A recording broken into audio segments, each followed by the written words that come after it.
अनुज अग्रवाल हमारे साथ जुड़ रहे हैं अजमेर से। अनुज जी बताइए क्या सवाल है।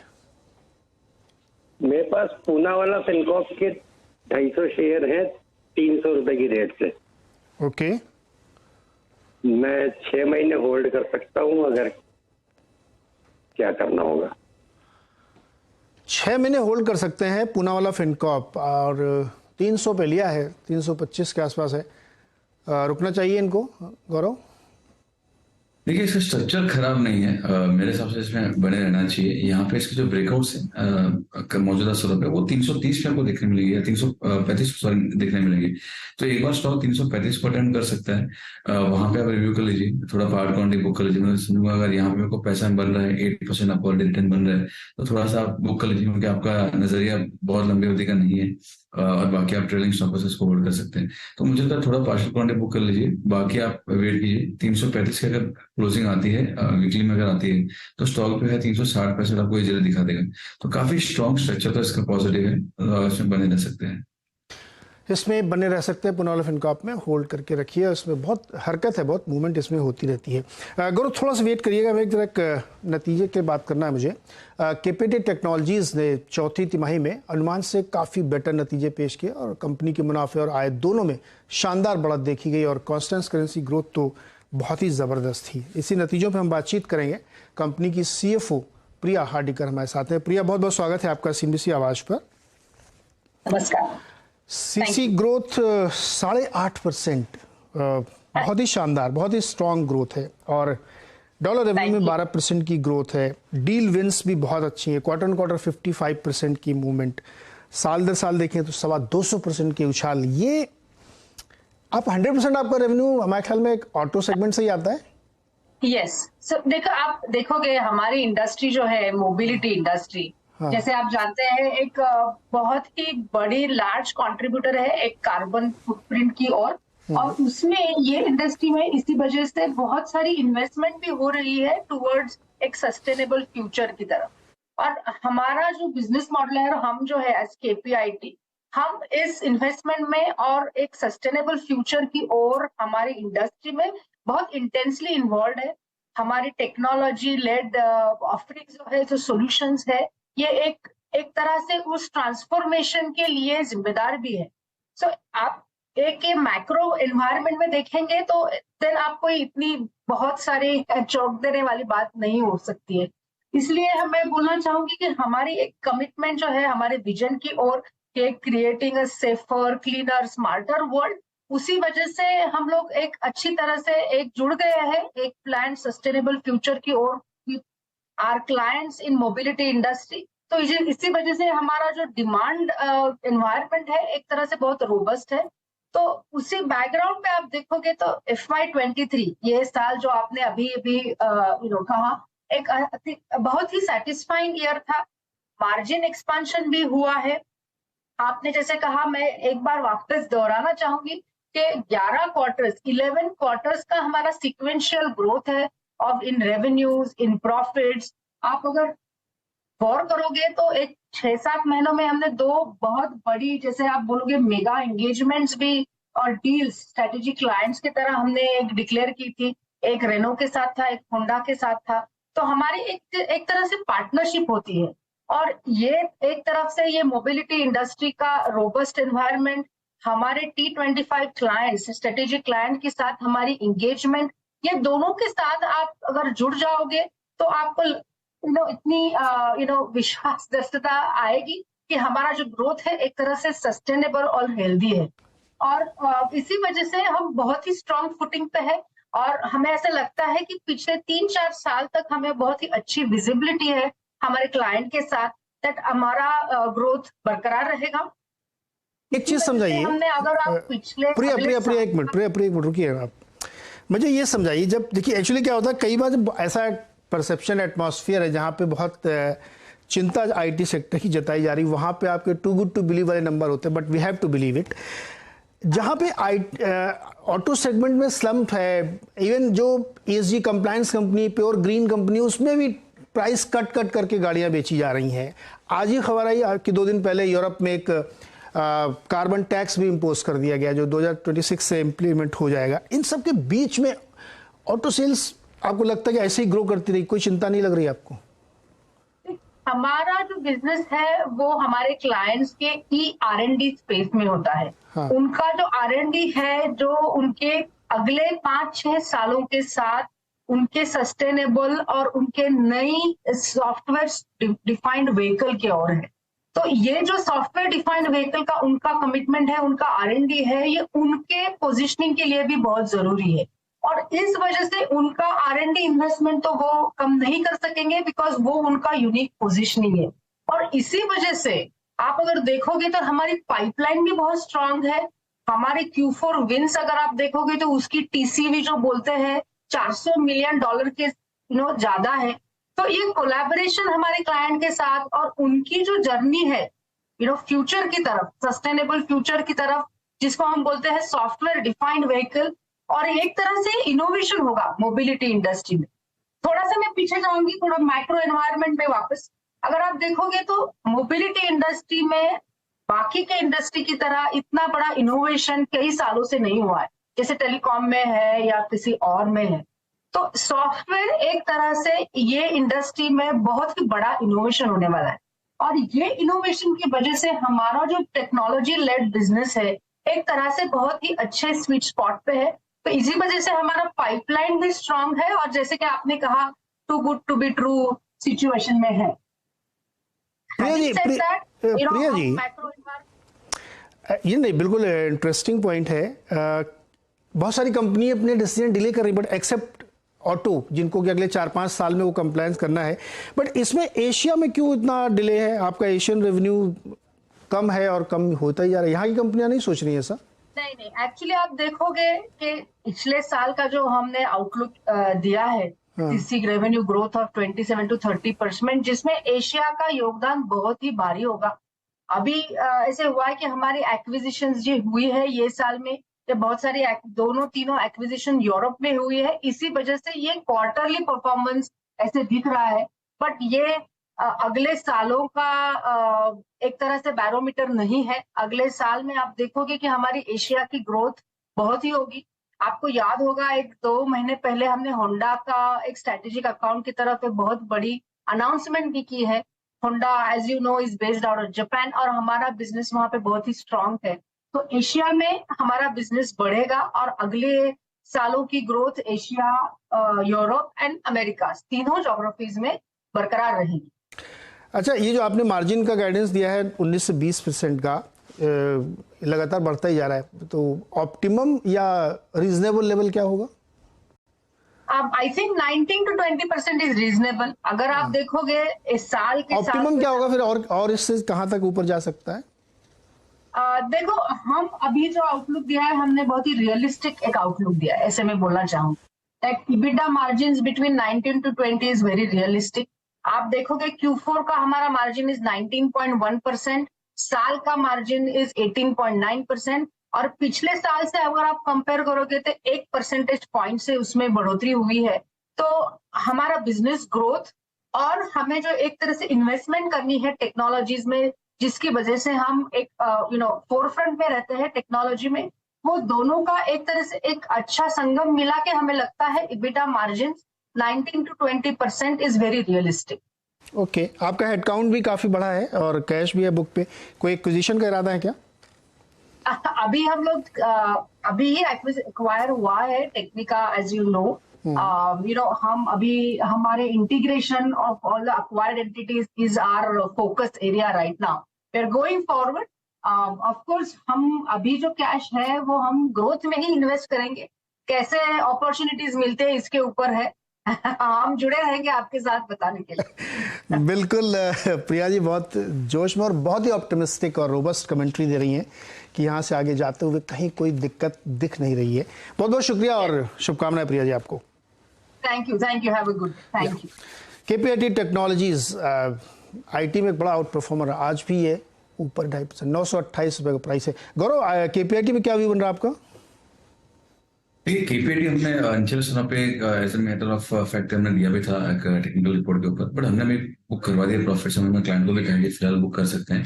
शॉर्ट टर्म में इसका 950 960 पे थोड़ा सा हर्डल लग रहा है। ओवरऑल अगर किसी का नजरिया 1-1.5 साल से ऊपर गया तो बिल्कुल बने रह सकते हैं। यहाँ पे काफी स्ट्रॉन्ग अप ट्रेंड में है स्टॉक, और काफी स्ट्रॉन्ग रिलेटिव स्ट्रेंथ चार्ट्स भी है कंपेयर टू निफ्टी आईटी। इसके चार्ट्स काफी स्ट्रॉन्ग है, तो one of the strongest name IT space. किसी का नजरिया 1-1.5 साल का है तो होल्ड कर सकते हैं। किसी का नजरिया अगर 2, 4, 5, 10 दिन या 1 महीने का है तो बुक कर सकते हैं। ओके, चलिए सवाल जवाब शुरू करते हैं। प्रशांत कुमार मुरादाबाद उत्तर प्रदेश से। प्रशांत जी बताइए क्या सवाल है आपका। जी सर, मेरे पास 2 शेयर हैं जी। एक तो हुडको है 15,000 शेयर, हाँ, दूसरा है एनएफएल 6500 शेयर। 81 एनएफएल है 81 रुपये 5 पैसे के, और हुडको है 46 रुपये 80 पैसे की, 15,000 शेयर। ओके, जल्दी बेचना है क्या? जी नहीं, 2 से 3 महीने के लिए। 2 से 3 महीने के लिए। 2 से 3 महीने के लिए है प्रशांत जी। बताइए गौरव जी, हुडको 46-80 पे लिया है, 2 रुपए का फायदा है। देखिए यहाँ पे स्ट्रक्चर बहुत अच्छा भी नहीं है, बहुत वीक भी नहीं, एक रेंज में ट्रेड कर रहा है। यहाँ पे मूविंग एवरेज का सपोर्ट जो है वो तकरीबन आपका 43 रुपए का आ रहा है, तो इसी के स्टॉप लॉस पे आप होल्ड कर सकते हैं। अगर ये सस्टेन होता है तो एक उछाल जो है वो आपको 52 तक के लिए देखने मिल सकती है, 52-53 के लिए। वहां पे आप एग्जिट के मौके ढूंढ सकते हैं हुडको के अंदर। और ये दूसरा एनएफएल एनएफएल अच्छा है। देखिए एक अच्छा ब्रेकआउट हमको देखने मिला है, और ब्रेकआउट्स के ऊपर फिलहाल सस्टेन कर रहा है। ये जो है थोड़े वोलेटाइल काउंटर्स है, मतलब एक ट्रेंड पकड़ के कंटिन्यूस चलते रहे वैसा नहीं है। चाहे आप एनएफएल ले लीजिए, चाहे आप आरसीएफ ले लीजिए, काफी अच्छे ब्रेकआउट्स हमको मंथली चार्ट पे वहां पे देखने मिले, लेकिन सस्टेन नहीं हो पाता है, बार बार ऊपर नीचे कर रहा है। तो यहाँ पे स्टॉप लॉसेस थोड़े डीप रहेंगे, लेकिन अगर नजरिया अगर आपको आगे 6 महीना या साल भर का है तो यहाँ पे होल्ड करके मतलब है। अदरवाइज आप स्ट्रिक्ट स्टॉप लॉस रखिए कि मैं अगर 70 के नीचे आएगा तो मैं एग्जिट कर दूंगा, ऊपर में 85 में एग्जिट कर दूंगा। वो लेवल से इसको प्ले कर सकते हैं। ओके, तो भैया इसमें ध्यान रखिएगा प्रशांत जी, ये जो अंधी दौड़ लगाते हैं ना फर्टिलाइजर वाले स्टॉक न्यूज़ पे, और फिर वो सस्टेन नहीं कर पाते, तो इसलिए आप ऊपर प्रॉफिट मिले तो उसमें से निकलने की कोशिश भी करिएगा। अगला सवाल है प्रकाश पांड्या का, अहमदाबाद गुजरात से। प्रकाश जी बताइए। हाँ, वो ऐसे शेयर है बीओबी का, हाँ, 220 के आसपास से एवरेज। अब क्या करना चाहिए मेरे को? 200, अरे बहुत ऊपर लिया आपने तो, 184 चल रहा है अभी तो। उसको 2017 का है। 2017 में इसका ऐसा भाव था क्या गौरव जी? 2017 में 220 रुपए में लिया था इन्होंने, 219 पे बैंक ऑफ बड़ौदा, और आज चल रहा है 183-84 रुपए। क्या करें ये बने रह सकते हैं। पीएसयू बैंकिंग इंडेक्स में ब्रेकआउट्स हमको नजदीक देखने मिल रहे हैं, और ये भी अगर आप देखेंगे तो हायर टॉप्स हायर बॉटम में बनाना तो अप ट्रेंड में है, तो यहाँ पे आप बने रह सकते हैं। आपको समय देना पड़ सकता है, बट ओवरऑल स्ट्रक्चर जो है मुझे इसमें खराब नहीं लग रहा है, और एक अच्छी अपसाइड आपको यहाँ से भी देखने मिल सकती है बैंक ऑफ बड़ौदा में। ओके, इस पे बने रह सकते हैं। वैसे सरकारी बैंकों में मोमेंटम आता, लेकिन 2017 में इसके लिए बहुत ऊपर लिया था, उसके बाद तो बहुत दिन तक ये नीचे नीचे ही रहा, और उसमें ये इसको बर्दाश्त करते रहे। अच्छा, मुझे 2 स्टॉक पे राय चाहिए आपकी, एक गोदरेज कंज्यूमर पर और एक रेमंड पे। इसमें एक प्रेस कॉन्फ्रेंस, एक खबर भी आने वाली है कुछ। कौन सा शेयर आपको ठीक लग रहा है इसमें से, या दोनों नहीं लग रहे हैं, या दोनों अच्छे लग रहे हैं? गोदरेज कंज्यूमर की अगर बात की तो यहाँ पे मैं नहीं समझता हूँ कि एक अच्छे बाइंग के मौके नजर आ रहे हैं। जो प्रीवियस इसका हडल था 980 का, वहीं से रिवर्सल हुआ है। किसी को अगर बाय करना है तो 980 के ऊपर क्लोजिंग आती है तो बाय कर सकते हैं। आपको 7-8% एक क्विक मूव आपको देखने मिल सकता है, तो यहाँ पे मेरे लिए अवॉइड होगा। किसी के पास अगर है तो एग्जिट के मौके ढूंढिए। वहीं अगर बात की जाए रेमंड की, तो काफी अच्छा इसमें ब्रेकआउट हो रहा है। अगर कल वीकली क्लोज जो है अगर ये आता है आपको 1660 वगैरह के ऊपर आता है, तो फिर एक फ्रेश अपसाइड आपको देखने मिल सकती है 10 से 15% की। तो यहाँ पे स्ट्रक्चर अच्छा है, एक स्ट्रॉन्ग अप ट्रेंड में है स्टॉक। मल्टीपल टाइम फ्रेम्स में आपको ब्रेकआउट्स आपको देखने मिल रहे हैं, और एक अच्छा खासा आपको आउट परफॉर्मेंस नजर आ रहा है। तो यहाँ पे बाय नहीं करूंगा मैं। अगर यहाँ पे बाय कर भी रहे हैं तो थोड़ा रिस्क रहेगा, क्योंकि वीकली क्लोज तक हुआ नहीं है। बट कोई भी डिक्लाइन मिलती है, या कल अगर यहाँ पे भी बंद होता है 1700 पे, तो आप बाय कर सकते हैं। ओके, ये राय बन रही है रेमंड पे और गोदरेज कंज्यूमर पे। चलिए एक और सवाल लेते हैं। हमारे साथ है निर्मल विश्वास, और निर्मल जी सवाल पूछना चाहते हैं। निर्मल जी बताइए क्या सवाल है आपका। हाँ हाँ सर, नमस्कार नमस्कार। मैं सीएनबी से आवाज सुनता रहता हूँ हर दिन, जी। तो मुझे अच्छा लग रहा है। मेरा सवाल भी आज आपने दिया है। आप ही के लिए सर हम लोग हैं एकदम, बताइए सर। अच्छा जी, अच्छा जी। मेरे पास कावेरी सीड का 20 शेयर है, 610 रुपया में लिए थे। हाँ, लेकिन सर वो कभी 610 जा नहीं पा रहा है, तो मैं इस समय क्या करूं? क्योंकि रिजल्ट सीजन आ रहा है और मैं क्या कर सकूं, मुझे बताइए। और मेरे पास है sir Piramal enterprise. Piramal enterprise मेरे पास 14 शेयर है सर, 1390 रुपया में लिया था। और उसके चलते सर कुछ पीपीएल फार्मा का भी 40 शेयर मिला है। हाँ, तो मैं कुल मिला के पीपीएल एंटरप्राइज और पीपीएल फार्मा में भी क्या करूं सर? ओके, दोनों लेते हैं। गौरव, पहले कावेरी सीड्स 610 पे लिया था और वहां से गिर के काफी नीचे आ गया है, क्या करना चाहिए इनको? देखिए, ऐसा कोई रीजन है नहीं कि किसी को इसमें बाइंग के मौके ढूंढने चाहिए केएसएल में। यहाँ पे अगर आप देखेंगे तो पिछले 2 या 3 साल, इवन आप अगर 4-5 साल के भी चार्ट देखेंगे तो एक दायरे में ये ट्रेड कर रहा है। तो एक रैंडम पॉइंट पे आप बाय करेंगे और उसको होल्ड करेंगे, उस तरह से हो जाएगा। तो टाइम करेक्शन इसमें और आपको नजदीक देखने मिल सकता है। तो मैं ये नहीं कहूँगा यहाँ पे बड़ा फॉल आएगा, बट टाइम करेक्शन रहेगा। अभी 6 महीने बाद ऊपर आएगा या साल भर के बाद ऊपर आएगा, ये बोलना मुश्किल होगी। एक रेंज में ये स्टॉक जो है ट्रेड कर रहा है। तो फिलहाल आप इसमें बने रह सकते हैं, लेकिन आपको टाइम इसमें काफी देना पड़ेगा। रही बात पिरामल एंटरप्राइज की, तो यहाँ पे भी अगर आप ओवरऑल देखेंगे तो लोअर टॉप लोअर बॉटम बन रहे हैं आपको वीकली चार्ट्स के अंदर। तो ट्रेंड यहाँ पे वीक है। अच्छी बात है, एक सिल्वर लाइनिंग से जो कहूँ है वो ये है कि 650 का काफी स्ट्रॉन्ग सपोर्ट है। पिछली बार जुलाई अगस्त 2020 में यहीं से एक उछाल हमको देखने मिली थी। तो वो इसके सपोर्ट्स पर आप देख सकते हैं। तो स्ट्रक्चर इसमें बहुत अच्छा कहूँ वैसा नहीं है, लेकिन एक ही पॉजिटिव चीज है कि 650 के सपोर्ट से ये भागा। तो आपके जो स्टॉप लॉस होगा 650 का होगा। उसके नीचे अगर क्लोजिंग आती है तो स्टॉक में काफी दिक्कतें बढ़ सकती हैं और 500 को भी छू सकते हैं। तो ये आपके लिए राय होगी पिरामल एंटरप्राइज में। पिरामल फार्मा रिसेंट लिस्टिंग है, ज्यादा इसमें चार्ट हिस्ट्री अवेलेबल नहीं है।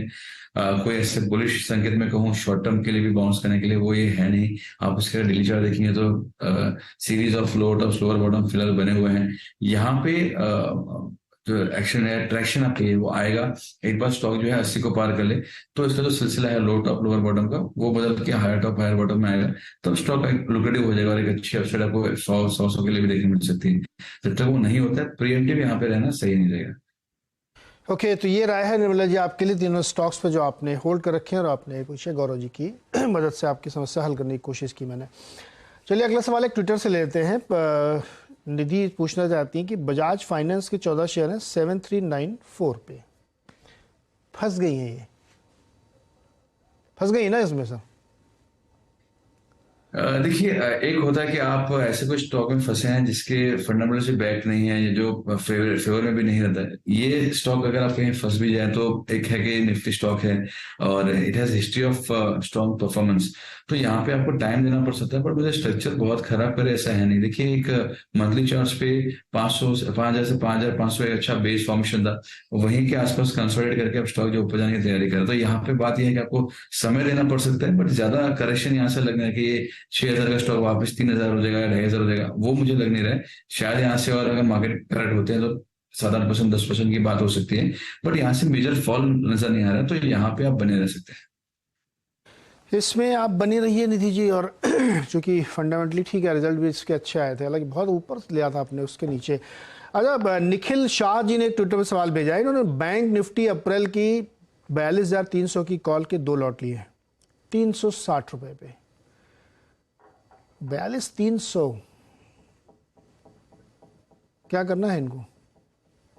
देखिए, पैसा एक बार के लिए आ रहा है, अगर तो आप एक बार इसमें प्रॉफिट है तो आप उसको बुक कर सकते हैं। मैं रीजन इसलिए कहूँगा क्योंकि थोड़ा सा आपको यहाँ पे आवली चार्ट पे डाइवर्जेंसेस देखने मिलेंगे, जहाँ पे आपका प्राइसेस ऊपर जा रहे हैं बट आपके आरएसआई ऊपर जा नहीं रहे। और एक इमीडिएट हडल भी है, जहां से आज ये घुमा है, तो आज से जो डे हाई पकड़ लीजिए या 43,000 का लेवल पकड़ लीजिए, इसके ऊपर अगर क्लोजिंग आती है तो एक अच्छी अपसाइड आपको 500-700 पॉइंट की आ सकती है। बट वो क्लोजिंग आ जाएगी या कल आएगी या कब आएगी बोलना मुश्किल है। तो फिलहाल अगर आप प्रॉफिट में तो बुक करना सही होगा। आरबीएनएल को महारत्न का दर्जा मिल गया है और यही सवाल है प्रसन्न का 500 शेयर ले रखे हैं 24 रुपए के भाव पे, प्राइस तो बड़ा अच्छा है। क्या इनको बेच देना चाहिए? कौन से स्टॉक की बात कर रहे हैं? RVNL, रेल विकास निगम।